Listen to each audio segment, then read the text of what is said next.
അതിനെന്താ സ്കൂളിൽ വരാത്ത? സത്യത്തില് ആതിര വരാത്തപ്പോൾ ഞാൻ കരുതിയത് സ്കൂള് മാറി പോയെന്നാ. പിന്നെ അടുത്തിരിക്കുന്ന കുട്ടി പറഞ്ഞിട്ട് അറിഞ്ഞത് പഠിക്കാനൊന്നും വരാതെ വീട്ടിൽ തന്നെ ഇരിക്കുകയാണ്. അത് വേറൊന്നും കൊണ്ടല്ല സാറേ. എനിക്ക് കാര്യങ്ങളൊക്കെ അറിയാം. പക്ഷെ എന്നും പറഞ്ഞ് കുട്ടിയുടെ ഭാവി കളയണോ? സാറേ അത് മനഃപൂർവ്വം അല്ല. ഞാൻ ഈ തൊഴിലുറപ്പിന് പോയി പിന്നെ വീട്ടുവേല ചെയ്തൊക്കെ ഈ കുഞ്ഞുങ്ങളെ വളർത്തുന്നേ. ഞാൻ ഈ പോകുന്നിടത്തൊക്കെ പൊടിക്കൊച്ചിനെ കൊണ്ടുപോകാൻ പറ്റുമോ? അപ്പോൾ പിന്നെ മൂത്തത് ഇളയനെ നോക്കി അവിടെ അങ്ങിരിക്കും. അപ്പോൾ എനിക്ക് ജോലിക്ക് പോകാമല്ലോ. അതുകൊണ്ടാണ്. പിന്നെ നമുക്ക് ഇച്ചിരി എഴുതാനും വായിക്കാനും ഒക്കെ അറിയാം. അത് മതിയല്ലോ. അമ്മ അങ്ങനെ പറഞ്ഞാൽ നമ്മൾ കുട്ടികളുടെ ഭാവിയും കൂടെ നോക്കണ്ടേ? ഇവർക്ക് നല്ല വിദ്യാഭ്യാസം കിട്ടിയാലല്ലേ നല്ലയിടത്ത് ജോലി ചെയ്യാൻ പറ്റുള്ളൂ. എങ്കിലല്ലേ നിങ്ങളെ കഷ്ടപ്പാടെല്ലാം മാറും.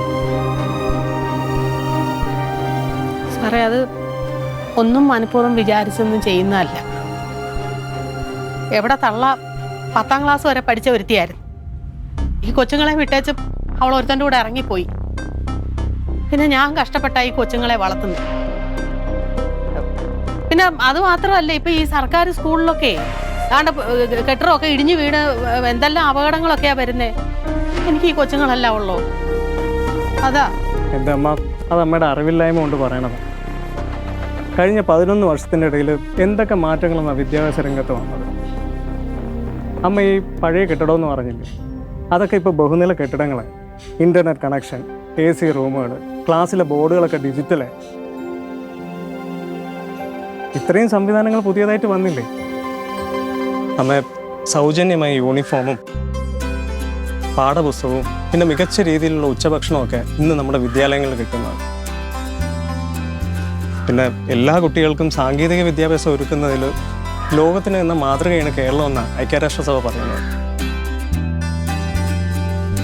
നമ്മുടെ കുട്ടികൾക്ക് വിദ്യാലയങ്ങൾക്ക് സർക്കാരും ഒപ്പം ഉള്ളപ്പോൾ പിന്നെ എന്തിനാണ് ഈ പേടി? സാറേ ചേച്ചി പുറത്തോട്ടൊന്നും ഇറങ്ങാത്തതിനാണ് ഈ കാര്യങ്ങളൊന്നും അറിയാത്തത്. നാളെ തന്നെ രണ്ടുപേരും സ്കൂളിലോട്ട് അയക്കണം. ഇനി ഞാൻ വിടാം സാറേ. എനിക്കിതൊന്നും അറിയത്തില്ലായിരുന്നു. എൻ്റെ അറിവില്ലായ്മയായിട്ട് സാറങ്ങ് കണ്ടാൽ മതി. അപ്പോൾ മോളൊരു കാര്യം ചെയ്യും, നാളെ അനിയനെയും കൂട്ടി അങ്ങോട്ടേക്ക് പോരും. എന്തായാലും വരാം മാഷേ. ഇറങ്ങട്ടെ സാറേ ഇച്ചിരി വെള്ളം എന്തേലും കുടിച്ചേച്ചു. ഇനി ഒരിക്കലാകട്ടെ. ഞാൻ അങ്ങോട്ട് വിട്ടിട്ടില്ല സാർ.